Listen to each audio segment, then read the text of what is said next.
tell us a little bit about yourself.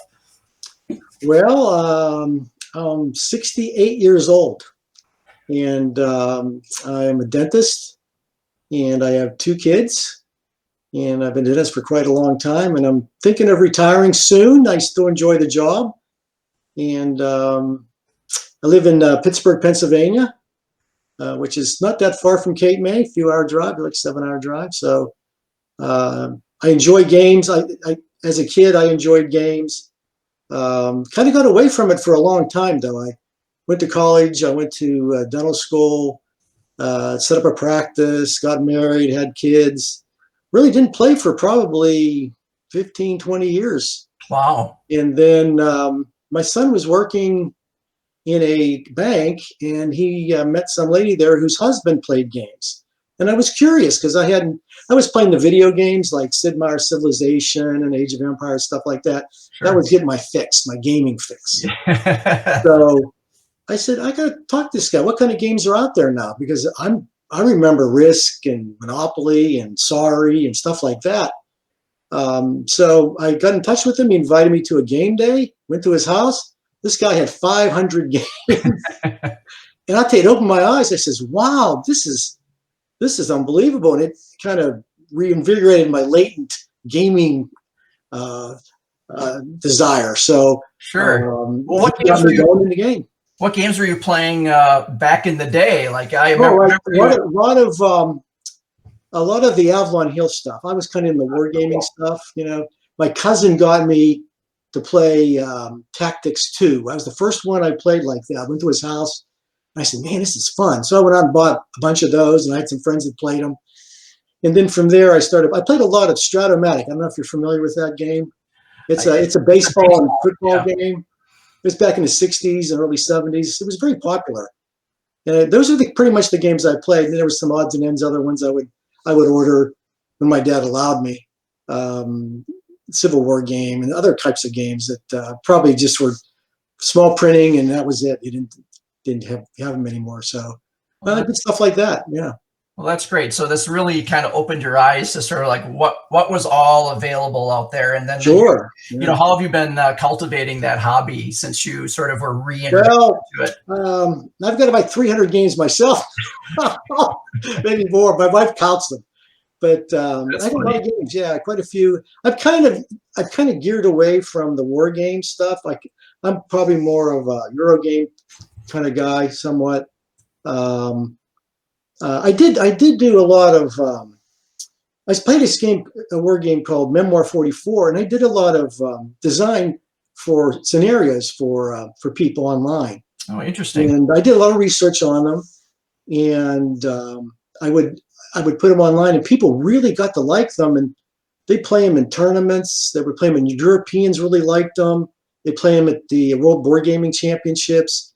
So my scenarios got really fairly popular, but it was not my design. I was just taking Richard Borg's design and making the scenarios out of them. So it was fun. So is that where you sort of ended up getting the design bug? Is that kind of your first foray into designing something? Exactly. That was the first foray. I love the research part of it. I'm a history guy. I love the research, and I love designing it. And then from there, I wanted to see if I can design my own game. And my first game design was this Renaissance game. And okay. How did that go? Like, did you end up pitching that to anyone? Yeah, I did. I pitched it to a pretty big company. They were a war game company. It was at the World Board Gaming Championships. There's not too many production companies that go there. So he was one of the few there. And I said, well, you know, let's let him try it. My friends really liked it. I pitched it to them at a game day. I said, let's play for 20 minutes. And then if you don't like it, then we'll stop. We'll play a real game. So after about 20 minutes of playing it, they said, no, they want to finish the game and see who wins. So I think it's pretty good then. These guys are gamers. I mean, they have tons of games. So they know good games, and they'll tell you the truth. That's a good sign. So I redesigned it, and then I pitched it to at the World Board Gaming Championships to this big company, real big company. If I said the name, you'd know who they were. And I get in line to pitch my game at a certain time.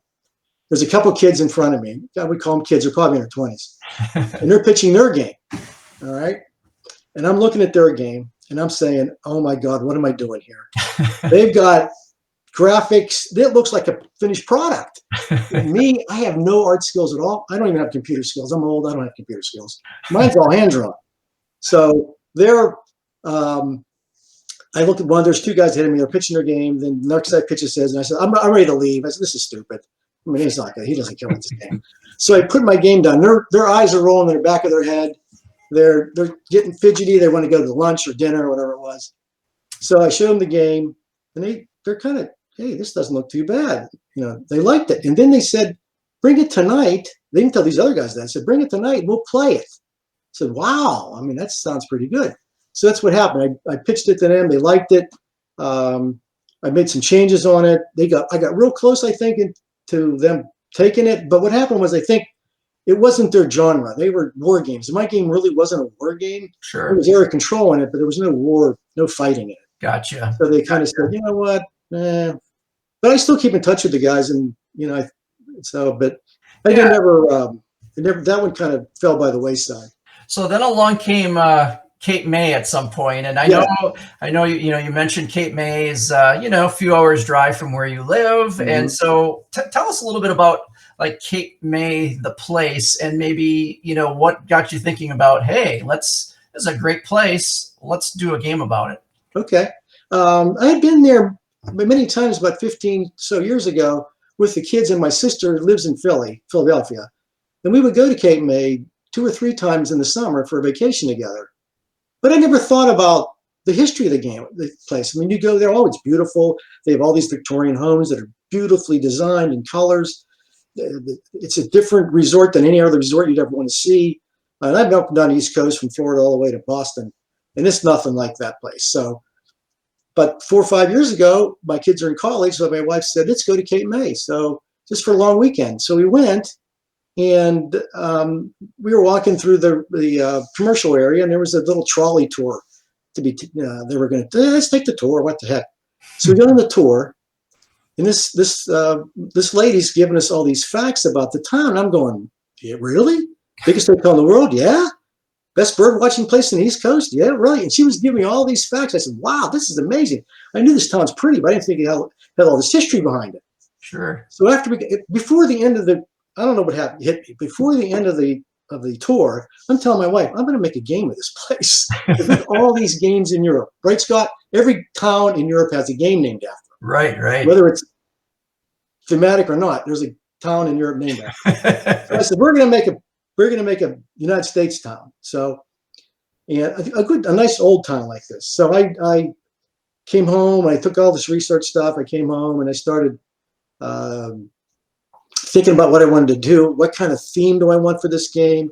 So I took the theme of the town burning down in the 1870s, which is the Victorian age, and they rebuilt the town in Victorian houses. So that was the theme of the game, and everything was hand drawn again. And I started pitching it to a couple people. They liked the game. They said make some changes. I used dice initially for movement, which is kind of a big no-no. I didn't realize. Sure. And then I pitched it to Keith at one of the Origins, and it was at the end of the day. I was there with a couple of my buddies, and he was nice enough to come after hours. It was like 5 o'clock. I'm sure he wanted to go eat. He had a long day.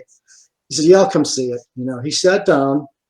We played a few rounds of the game, and for some reason it clicked with him, and he said, "Yeah, I really like this." And I knew he liked it because he came back, and I guess he told you and a couple other people, "This game's pretty nice." Yep. And I made some changes. He sent it back. We made some more changes, and it just took off. I am so impressed with the production of this game that I can't believe it. You guys did a wonderful job. Thank you. I appreciate that. And we've had a lot of fun working on it. And good. When we first, or when I first played it, I think Keith had just played it the one time at Origins and had suggested some things, and you had sent it back to us. And there are a couple of iterations like that. I ended up being for people that don't know that are watching this, I ended up being the lead developer on the project. Great. So I really was, very deep into your design. But right from the start, though, yeah, it felt like something I hadn't played before. It felt like, something special. And so, when we're talking about it like that around the table, we're kind of like, yeah, I mean, let's keep plugging away on this and see where this ends up. What was your, I mean, you went from, the trolley tour to, sending us a game in the mail at some point. Mm-hmm. What was that design process like for you? Like how do you carry out your design process? Well, when I researched the town to try to incorporate the history of the town into the game and trying to make it interesting and thematic and playable. It has to be fun, right? Right. So I started out with a picture of the board of the town, the game board, which kind of stayed somewhat similar to what the final product was. They didn't really change all that much. Then I said I had dice to move. We went to cards. There was other things added to the game. They're kind of extemporaneous. Just kind of got rid of some few things. Put one-way streets in. Put the bird thing was in pretty much early in the game. I kind of put the bird set collection quite early in the game because it's the best bird watching place in the East Coast. And I wanted that part of the game in the game. So that was in the game. There were some things that the number of turns per round kept going down to make the game go quicker. We also changed the activity cards too. They became, which was kind of nowadays, you see activity cards that have more than one ability on the card. You can use different abilities, which kind of was about 3 or 4 years ago when we did this. I think that was kind of newish. Now it's kind of, you see that in a lot of games now. But sure. So we had that stuff like that. The lighthouse was, my sons used to draw I couldn't draw anything. My sons had to do some art talent. So they drew all the little art to make the game at least look decent to play it. So they did all the art on it. My one son designed the circular round track, so that was kind of cool. Yeah. But, no, it was a process like that. A lot of things I had added. You guys kind of streamlined a little bit better, which I think made the game much better. So it was a fun design, and I did enjoy it, and enjoyed the whole process, truthfully. Sure. And now you sort of taken the, with your design bug and this experience, sort of developing or designing the game for us. I understand you're now sort of getting a graphic designer now to sort of present your games in a new way, especially after that early experience. That that was terrible. Right?